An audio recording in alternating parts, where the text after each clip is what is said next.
اب یہودیوں کی حرکتیں اگلی آیت 46 میں بیان کی گئی. ایسا نہیں ہے کہ مطلب وہ ادھر بیٹھے رہتے تھے اور حضور ادھر اپنے صحابہ کے ساتھ بیٹھے رہتے تھے، بلکہ وہ بھی حضور کی محفلوں میں شریک ہوتے تھے. اس لحاظ سے کہ ہم بھی ہدایت حاصل کرنا چاہتے ہیں، آپ نبوت کا دعویٰ کر رہے ہیں، ہم بھی تو سنیں آپ کیا کہہ رہے ہیں. اس لحاظ سے وہ آ کر کے حضور کی محفل میں بیٹھتے تھے، اور حضور علیہ السلام بھی ان کو منع نہیں کرتے تھے، کیونکہ آپ چاہتے تھے کہ وہ زیادہ سے زیادہ میری محفل میں بیٹھیں اور جو اللہ تعالیٰ کا کلام ہے، ہدایت کے جو بھی روشن پہلو ہیں ان کے سامنے بیان کیے جائیں، تاکہ اگر ان کے دل میں اللہ تعالیٰ نے روشنی ڈالی ہے ہدایت کی تو وہ اس سے ہدایت حاصل کر لیں گے. اسی لحاظ سے یہ محفلوں میں آیا کرتے تھے. لیکن محفلوں میں آ کر کے وہ اس لحاظ سے، اس نیت سے نہیں آتے تھے کہ ہم کوئی بات سن کے سمجھیں گے اور اس پر ایمان لائیں گے، یا ہم نیوٹرل ہو کر کے، ان بائسڈ ہو کر کے چیزوں کو سنیں گے اور پھر سمجھیں گے کہ اگر ہاں یہ بات سچی ہے تو پھر ہم مانیں گے. بلکہ وہ منافقانہ طرز عمل اختیار کرتے ہوئے محفل میں شریک ہوتے تھے، اور حضور علیہ السلام کو معاذ اللہ مختلف قسم کی باتوں سے تکلیف اور ایذا پہنچانے کی کوشش کرتے تھے. وہ باتیں کیا ہیں اور وہ کیا کرتے تھے، اس کا ذکر یہ آیت 46 میں آیا. من الذین ہادو، یہودیوں میں سے کچھ وہ ہیں، یہودیوں میں سے کچھ لوگ ایسے ہیں، من الذین، ان میں سے کچھ، ہادو جو یہودی ہیں، یحرفون الکلم عن مواضعہ، جو کلمات کو ان کی جگہ سے بدل دیتے ہیں. اس کا ایک مطلب تو یہ ہے کہ زبان و بیان کے اندر کلمات کو تبدیل کر دیں، اور دوسرا مطلب اس کا یہ ہے کہ جنہوں نے اپنی کتابوں کے اندر جو اللہ تعالیٰ نے ان پر تورات انجیل کی صورت میں نازل فرمائی، اس میں تحریفات لفظی اور تحریفات معنوی دونوں کا ارتکاب کرنے والے ہیں. تحریف کا مطلب ہوتا ہے تبدیل کرنا، اور تحریف دو طرح کی ہوتی ہے، ایک لفظی اور ایک معنوی. تحریف لفظی یہ ہوتی ہے کہ عبارت کو ہی تبدیل کر دینا، اور یہ بھی ہوا ہے. پچھلی کتابیں ابھی اس وقت دنیا میں پچھلی کوئی کتاب اپنی اصلی حالت میں موجود نہیں ہے، تحریف لفظی ہو چکی ہے. اگر ہے بھی کوئی نسخہ تو اس میں تحریف لفظی ہوگی، یعنی کہ جو عبارت اللہ تعالیٰ نے تورات یا انجیل میں نازل فرمائی ہے وہ نہیں ہوگی، مختلف جگہوں پر اس عبارت کو ہی تبدیل کر دیا گیا ہوگا. کیوں؟ کیونکہ وہ ان کے خلاف ہو رہی ہوگی، جو حرکتیں آج کل وہ کر رہے ہیں اسی کے خلاف ہوگی. وہاں پر تو وحدانیت کی بات ہوگی. تورات میں، انجیل میں بنیادی موضوع کیا ہے؟ ہدایت کا، توحید. اور آج یہودی بھی اور نصرانی بھی دونوں مشرکانہ حرکتیں کر رہے ہیں. یہودی عزیر علیہ السلام کو بیٹا بنائے ہوئے ہیں، اور عیسائی جو ہیں عیسیٰ علیہ السلام کو بیٹا بنائے ہوئے ہیں. تو جتنی بھی آیات توحید کے حوالے سے ہوں گی وہ تبدیل کر دی گئی ہوں گی یقیناً. اگر آیت لکھی ہو تو کس طرح سے وہ اپنے مریدین کو، اپنے ماننے والوں کو قائل کر سکتے ہیں؟ اس کا مطلب تحریف لفظی کے بھی مرتکب ہیں. اور تحریف معنوی کیا ہوتی ہے کہ لفظ تو ہیں وہی جو اللہ تعالیٰ کی طرف سے آئے، لیکن اس کے مطلب، اس کے معنی، اس کی تشریح، اس کی تفسیر انہوں نے اپنے لحاظ سے کر دی، جس سے ان کو فائدہ ہو ویسی تشریح، ویسی تفسیر انہوں نے کر دی. وہ پرانی زبانوں میں نازل ہوئی بھی کتابیں تھیں، ان کو جب جدید زبان میں ٹرانسلیٹ کیا گیا تو اس کے مطلب ہی تبدیل کر دیے تاکہ اس میں ان لوگوں کو فائدہ ہو. یہ کام یہودیوں نے بھی کیا اور نصرانیوں نے بھی کیا، اور تحریف کتاب اللہ کے وہ مرتکب ہوئے. اب سوال یہ پیدا ہوتا ہے کہ اللہ کی طرف سے نازل ہوئی کتاب کو کوئی بندہ کیسے تبدیل کر سکتا ہے؟ تو سوال، اس کا جواب یہ ہے کہ دو باتیں ہیں اس کے اندر. ایک ہے کتاب اللہ اور ایک ہے کلام اللہ. اس کو سمجھنے کی ضرورت ہے. جو پچھلی کتابیں تھیں وہ کتابیں تھیں، اللہ کا کلام نہیں تھا. وہ یک بارگی نازل ہوئی کتابیں تھیں. کوہ طور پر موسیٰ علیہ السلام کو بلایا گیا اور پوری کتاب پکڑا دی گئی تختیوں کی صورت میں. انجیل علیہ السلام پر، حضرت عیسیٰ علیہ السلام پر انجیل جو ہے وہ 33 برس کے اوپر پوری کتاب نازل ہوئی ایک ساتھ. وہ کتابیں تھیں. جبکہ قرآن مجید فرقان حمید کیا ہے؟ کلام ہے اللہ تبارک تعالیٰ کا. اسی لیے کلام جو ہوتا ہے وہ ایک ساتھ نہیں آتا، وہ 23 سال کے عرصے میں نازل ہوا، تھوڑا تھوڑا کر کے ضرورت کے مطابق. بات جو ہوتی ہے، کلام جو ہوتا ہے وہ وقت کی مناسبت کے لحاظ سے ہوتا ہے. کلام اللہ کی حفاظت کا ذمہ اللہ نے لیا، انا نحن نزلنا الذکر و انا لہ لحافظون، کہ یہ کلام قرآن مجید اللہ کا کلام ہے، اس کو نازل کرنے والے بھی ہم ہیں اور اس کی حفاظت کرنا بھی ہمارے ہی ذمہ ہے. پچھلی کتابوں کی حفاظت کے ذمہ اللہ تعالیٰ نے نہیں لیا.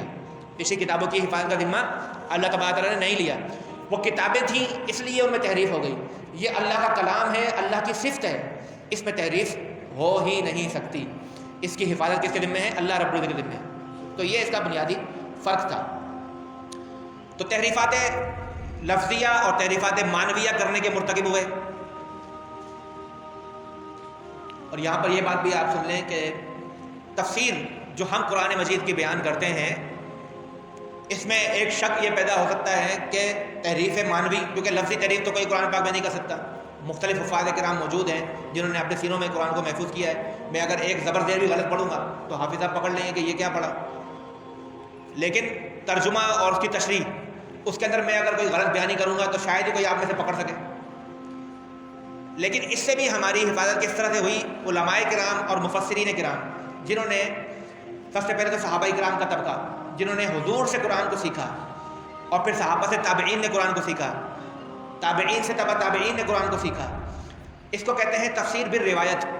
کیا کہتے ہیں؟ تفسیر بالروایت. یعنی کہ کون سی آیت کا کیا مطلب ہے، کیا مفہوم ہے، یہ کس وقت نازل ہوئی، اس کا شان نزول کیا ہے.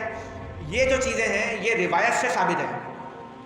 تمام احادیث کی جو کتابیں ہیں ان کے اندر پورا ایک باب ہوتا ہے کتاب التفسیر کے نام سے. اس میں مختلف آیتوں، مختلف صورتوں کے نازل ہونے کی وجہ، ان کی تفسیر، ان کی تشریح خود رسول اللہ صلی اللہ تعالی علیہ وسلم نے بیان فرمائی، جس کو صحابہ کرام نے آگے روایت کیا. اس کو کہتے ہیں تفسیر بالروایت.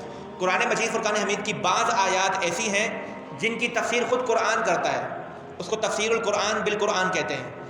جیسا کہ اہدنا الصراط المستقیم، اے اللہ ہمیں سیدھا راستے پر چلا. سیدھا راستہ کون سا ہے؟ صراط الذین انعمت علیہم. قرآن خود بتا رہا ہے کہ سیدھا راستہ وہ ہے ان لوگوں کا راستہ ہے جن پر اللہ نے انعام کیا. ہم پوچھتے ہیں انعام یافتہ لوگ کون ہیں؟ سورۃ النساء میں اللہ تعالیٰ خود بیان کر رہا ہے اولئک الذین انعم اللہ علیہم من النبیین والصدیقین والشہداء والصالحین. یہ کیا ہے؟ قرآن کی تفسیر خود قرآن کر رہا ہے. ایک یہ طریقہ جو ہے وہ اختیار کیا جاتا ہے تفسیر قرآن کا، یہ جائز طریقہ. دوسرا طریقہ کیا ہے؟ تفسیر بالروایت. حضور نے کیا تفسیر فرمائی کس آیت کی، صحابہ نے کیا بیان کیا، وہ تفسیر بالروایت، تفسیر قرآن بالحدیث. یہ بھی بالکل ٹھیک ہے. اس کے اوپر عمل کیا جائے تو تفسیر قرآن بالکل ٹھیک ہوگی. اسی طرح سے جو صحابہ سے سیکھا، تابعین نے، تابعین سے سیکھا، تبع تابعین نے، جو وہ تفسیر ہوگی اسی تفسیر کے مطابق اگر آج میں آپ کے سامنے بیان کروں گا تو میری تفسیر کہلائے گی، وگرنہ تفسیر کیا کہلائے گی؟ غلط.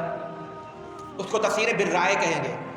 اپنی رائے، اپنی مرضی، اپنا ذہن اگر میں قرآن کی کسی آیت کی شرح بیان کرنے میں ڈال دوں گا تو وہ کیا کہلائے گی؟ میری اپنی اختراع کہلائے گی، میری اپنی ذہنی کاوش کہلائے گی. وہ مقبول نہیں ہے. وہ کیا ہے؟ مقبول نہیں ہے. تفسیر وہی قابل قبول ہوگی جو تفسیر بالروایت ہوگی، یا تو قرآن کی قرآن سے ہوگی، یا قرآن کی حدیث سے ہوگی، یا قرآن کی صحابہ نے جو تفسیر کی ہے وہ ہوگی، یا تابعین تبع تابعین نے جو کی ہوگی وہ. اسی لیے جتنے بھی مفسرین کرام آج کے دور میں بھی قرآن کریم کی تفسیر لکھنے بیٹھتے ہیں تو وہ قرآن کی تفسیر میں پچھلی تفاسیر کا حوالہ دیتے ہیں کہ فلانی تفسیر میں یہ لکھا ہے، فلانی تفسیر میں یہ لکھا ہے. اپنے اپنے ذوق کے مطابق کوئی تفسیر مظہری کا حوالہ دے گا، کوئی تفسیر خازن کا حوالہ دے گا، کوئی تفسیر روح البیانی کا حوالہ دے گا، کوئی تفسیر ابن عباس کا حوالہ دے گا، کوئی تفسیر ابن کثیر کا حوالہ دے گا، کوئی تفسیر طبری کا حوالہ دے گا. یعنی کہ جو پہلے تفاسیر کی جا چکی ہیں صحابہ کے زمانے میں، تابعین کے زمانے میں، تبع تابعین کے زمانے میں، ان تفاسیر کا حوالہ دے کر کے تفسیر کی جائے گی تو وہ تفسیر قابل قبول ہوگی. اور جو تفسیر اپنے ذہن سے کی جائے گی وہ تفسیر قابل قبول نہیں ہے. اس لیے کہا جاتا ہے کہ علماء ہی قرآن مجید فرقان حمید کے علم کو جو سیکھ چکے ہیں انہی سے قرآن کو سیکھنا چاہیے. نہ کہ کوئی انجینئر بیٹھ جائے، کوئی ڈاکٹر بیٹھ جائے اور ٹی وی پہ یا یوٹیوب پہ بیٹھ کر کے اپنی مرضی کی باتیں بیان کرتا رہے تو اس کی باتوں کو ٹھیک سمجھنا ٹھیک ہو بھی سکتی ہے، لیکن شائبہ یہ ہے اس کے اندر کہ وہ اپنی طرف سے کوئی بات کرے، اس لیے اس کو نہیں مانا جائے گا. جو بھی تفسیر بیان کی جائے گی اس کا حوالہ مانگا جائے گا کہ اس کا شان نزول کیا ہے. یہ جو تفسیر آپ نے بیان کی یہ کون سی حدیث سے ثابت ہے، کون سی روایت سے ثابت ہے؟ کیا ایسی کوئی تفسیر کسی پرانے عالم نے کی ہے جن کا 100ویں ہجری میں، 200 ہجری میں، 300 ہجری میں، 400 ہجری میں جن کا ذکر آیا ہو؟ اس تفسیر کو مانا جائے. تو یہ یہاں پر میں نے ضمن ایک بات آپ کے سامنے کر دی تحریف کے حوالے سے.